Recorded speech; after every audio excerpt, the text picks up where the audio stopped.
itu di muka ada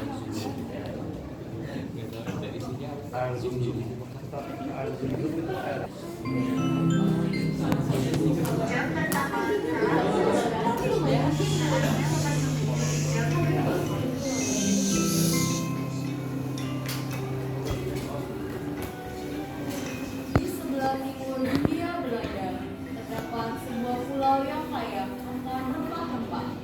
Pulau ini adalah Pulau Maluku atau yang dikenal oleh bangsa Eropa sebagai The Spice Island. Namun, siapa sangka kekayaan rempah-rempah ini adalah pedang mata dua. Kekayaan inilah yang menggoda bangsa-bangsa Eropa untuk datang dan menguasai Maluku.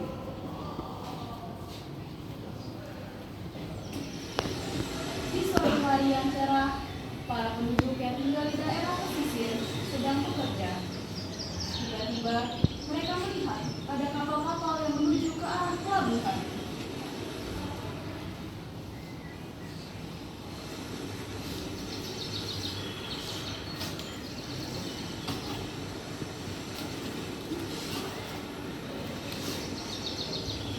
Loh, itu kapal apa? Bukannya Inggris sudah tidak menjajah lagi? Memang bukan kapal Inggris, tapi kapal Belanda. Hei, bagaimana pula? Kemarin Inggris, sekarang Belanda lagi. Memangnya kau tidak membaca koran? Melalui perjanjian London, Inggris mengembalikan wilayah India pada Belanda. Iya, kalau beta tidak salah ya, perjanjian itu sudah ditandatangani 2 tahun yang lalu. Kita juga tahu itu. Kalau tidak salah, nama perjanjian itu perjanjian lontong. Perjanjian London, kok perjanjian lontong sih? Pikiran kau isinya makanan saja ya? Padahal kita baru saja menata kembali kehidupan kita setelah dijajah Inggris. Mereka berapa di sini? Listen up, wahai rakyat Maluku. Today, we Belanda yang berkuasa atas wilayah ini. Obey our orders. Sekalian tidak ingin sengsara. Okay, let's go. Kita habiskan mutiara yang timur ini. Ya!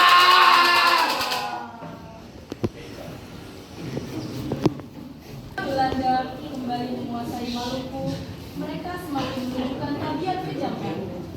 Belanda menerapkan kebijakan yang kejam. Belanda mengeksploitasi sumber daya alam dan manusia di Maluku.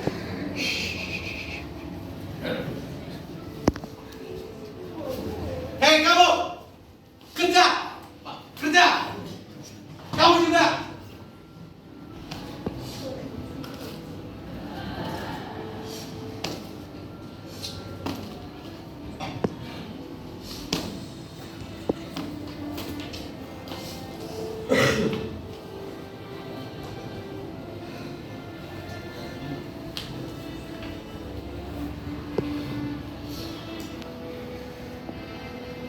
sampai kapan kita harus menderita seperti ini? Panen harus ke mereka. Sama Inggris kita masih digaji. Ini belum seberapa. Beta kemarin diminta membuat garam, tapi tidak dibayar sepeser. Iya, mereka juga mengurangi beta di sini. Beta mau beli beras ini susah.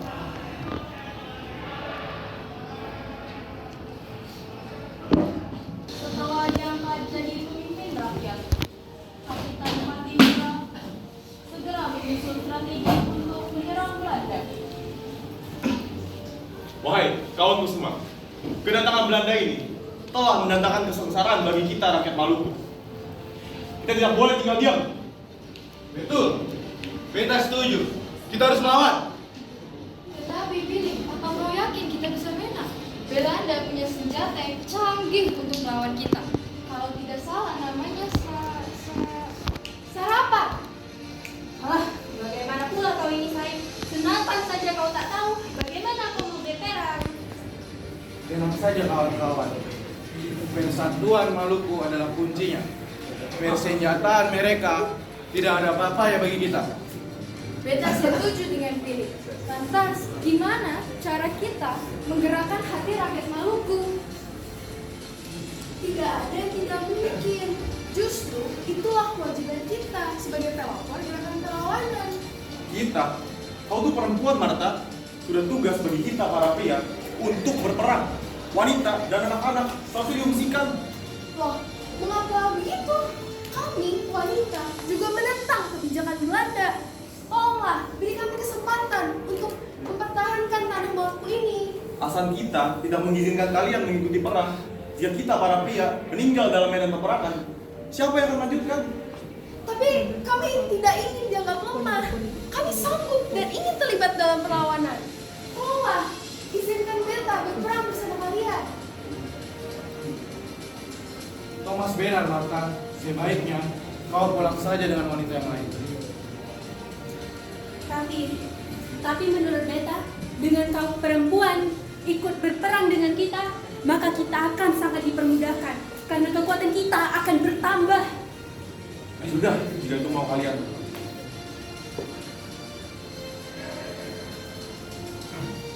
Baiklah, karena kita sudah berkumpul, baiknya kita memilih seorang pemimpin yang dapat memimpin kita dan rakyat Maluku. Betul, Kang Said.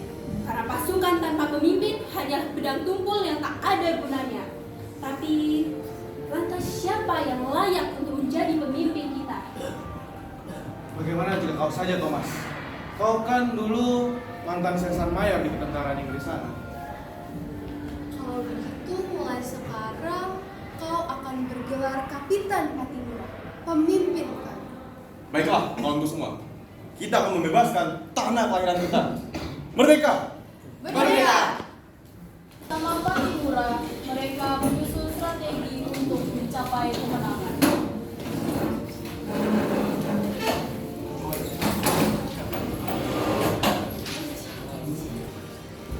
Kapitan, jadi bagaimana cara kita untuk melemahkan kekuatan Belanda? Pertama-tama, kita rebut benteng Bulstrede dengan cara menumbangkan pos perahu yang terletak di pelabuhan Porto. Siap, Kapitan. Lantas, bagaimana strategi kita? Seperti ini. Perhatikan posisi kalian masing-masing. Baik, Kapitan.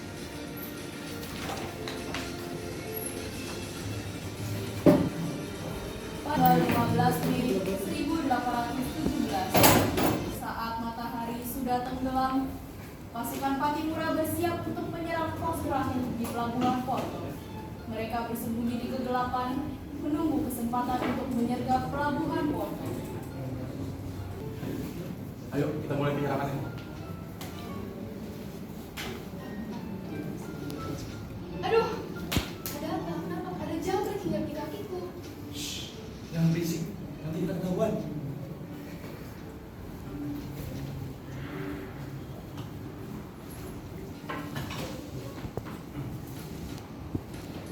Serangan dadakan dari pasukan Patimura mengejutkan para penjaga pelabuhan Porto. Mereka berusaha untuk melawan balik, namun pasukan Patimura berhasil membunuh semua penjaga. Kemudian Patimura dan pasukannya menghanguskan sebagian besar perahu-perahu di pelabuhan.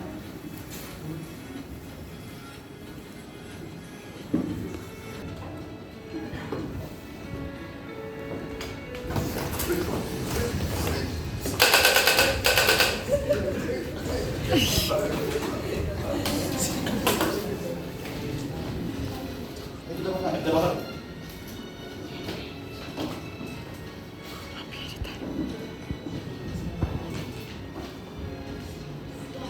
Mengapa kapalnya tidak dihanguskan semua? Bodoh, pendek akal. Kalau kapal kau hanguskan semua, bagaimana kita menyeberang ke benteng nantinya? Kecilkan suara kalian. Kita harus segera berangkat. Ayo naik ke kapal.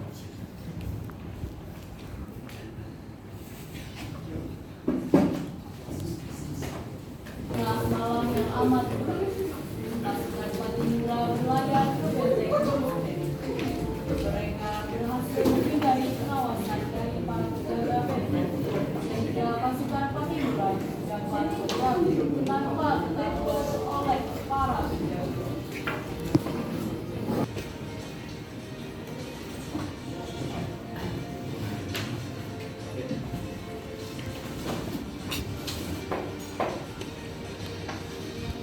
Hei, keluarlah!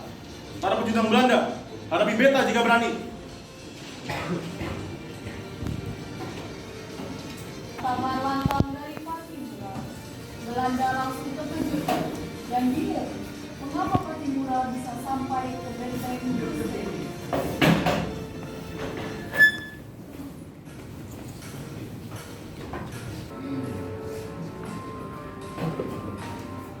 Oh shit. Tuan, ada sekelompok mangsa datang ke benteng kita. Berani-beraninya mereka. Cepat keluar.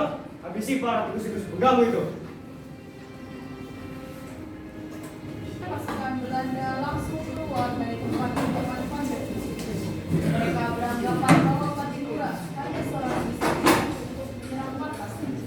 Sementara Van der Lubbe masih memantau mereka dari kejauhan.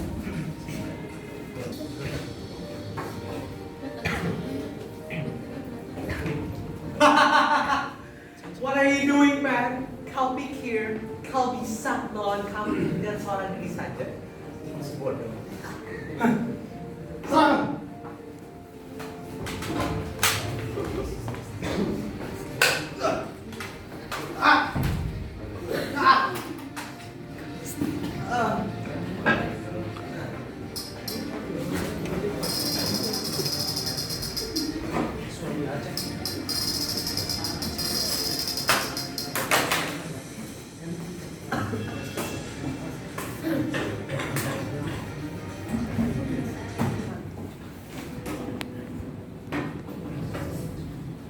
Lagi-lagi Pattimura berhasil membuat Belanda terkejut karena ternyata Pattimura membawa pasukannya dalam menyerang benteng mereka.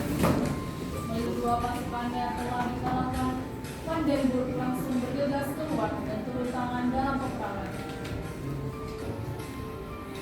Kapitan, itu dia. Hei kau, menyerahlah. Hanya ini, saya pikir kalian bisa menang.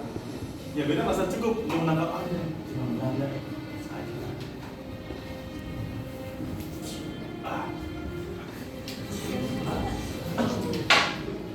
Lihatlah kawan, beta berhasil membunuh Van den Burg. Benteng Dresden telah menjadi milik kita. Hidup Maluku! Hidup Maluku! Mendengar kabar bahwa benteng Dresden telah direbut oleh para pejuang dari Maluku, Belanda langsung api marah dan berupaya untuk merebut kembali benteng Dresden.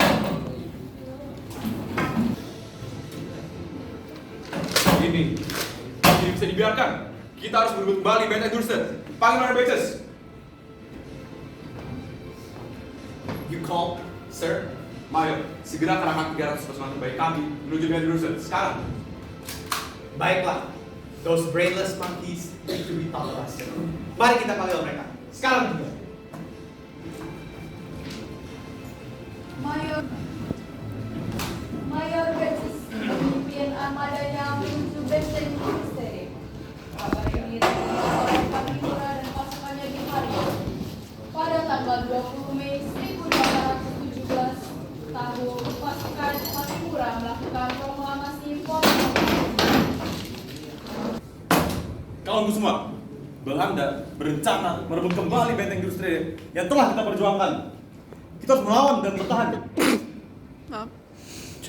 Maaf sekali. Mana semangat kalian? Perlawanan ini tidak akan mudah. Mari kita bulatkan tekad untuk terus bersama melawan Belanda. Kau benar, Marta. Baiknya kita bersumpah untuk terus melanjutkan perjuangan kita bersama-sama. Mulai sekarang, tidak ada satupun dari kita yang boleh mengkhianati tanah Maluku. Betul, kita pasti bisa. Merdeka! Merdeka! Pasukan Pattimura kembali bersemangat dan membulatkan tekad mereka untuk bersama dalam perlawanan mereka terhadap Belanda. Armada Mayor Betis. Pasukan! Let me hear your spirit! Aye, aye, Captain. When I say hi, you say hello. Hello, hi, hello. Hi, hello, hi. Yeay! Baik, sudah terdengar.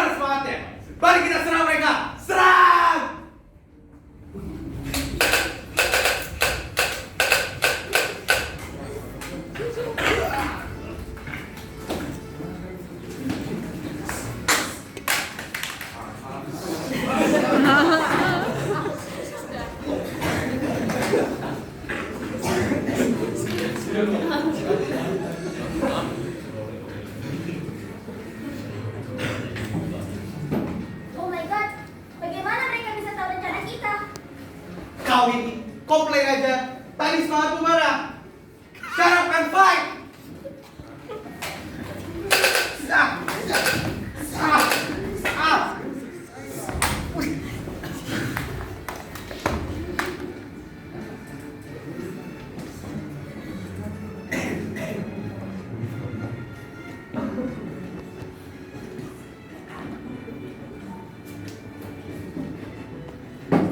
Berdecis tewas dalam pertempuran dan kemenangan jatuh.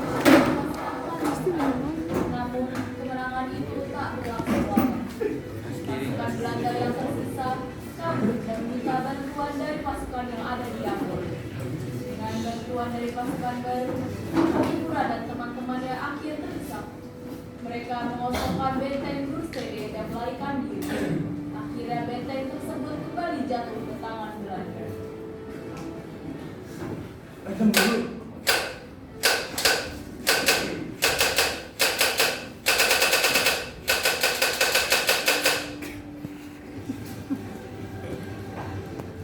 Patipura dan pasukannya melarikan diri ke hutan untuk bersembunyi.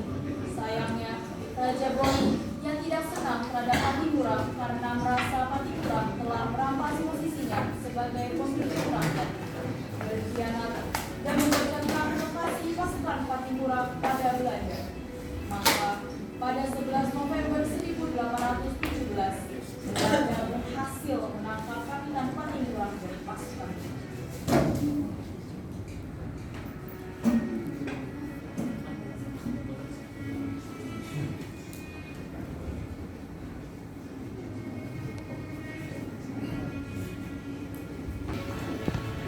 Dengarlah kalian semua. Tidak tahu. Diam. Cepat berlutut atau kalian akan kutembak sekarang juga.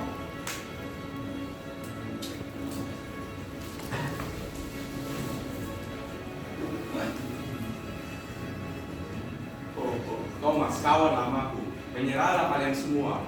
Kalian sudah terkepung pula serdadu yang siap menembak mati kalian. Itulah cowboy. Senyap. Jangan kabur! Pas Patipura dan ketiga temannya tertangkap. Belanda mengajak Patipura untuk berunding, tapi selalu ditolak. Kapitan, kamu sudah riwayat kita. Ya, semuanya sudah berakhir. Nyawa kita, perjuangan kita. Beta tidak ingin mati. Tenang saja kawanku, Marta masih di luar sana. Kita masih ada harapan.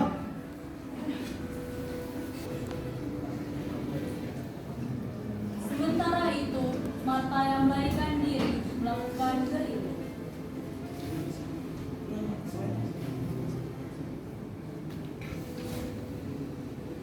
Namun sayangnya Marta akhirnya tertangkap juga.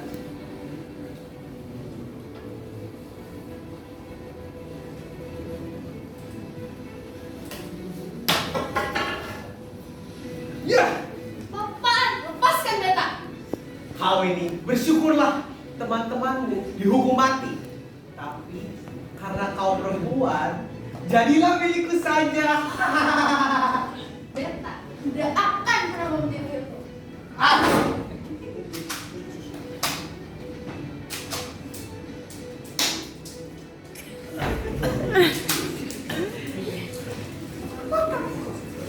Marta terus memberontak dan menolak untuk menyerah. Namun akhirnya ia dan 39 orang lainnya diasingkan ke Jawa sebagai pekerja. Dalam perjalanan, Marta membombarkan dan akhirnya jatuh sakit. Pada tanggal 16 Desember 1817, gantung diberikan kepada pasukan Patipura di benteng New Victoria, Ambon. Hari ini, saat ini, di tanah ini, kami akan mengingatkan tali untuk mengakhiri perjuangan kalian. 1, 2, 3. Mati juga kalian. Mati. Pejuang bodoh.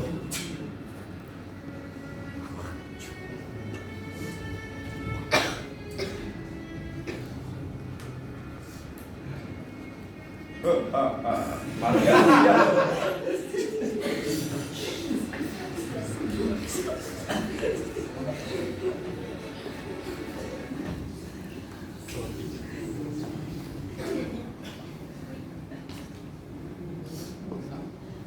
gugurnya pasukan Pattimura, perang Pattimura dinyatakan berakhir dengan kemenangan berada di pihak Belanda.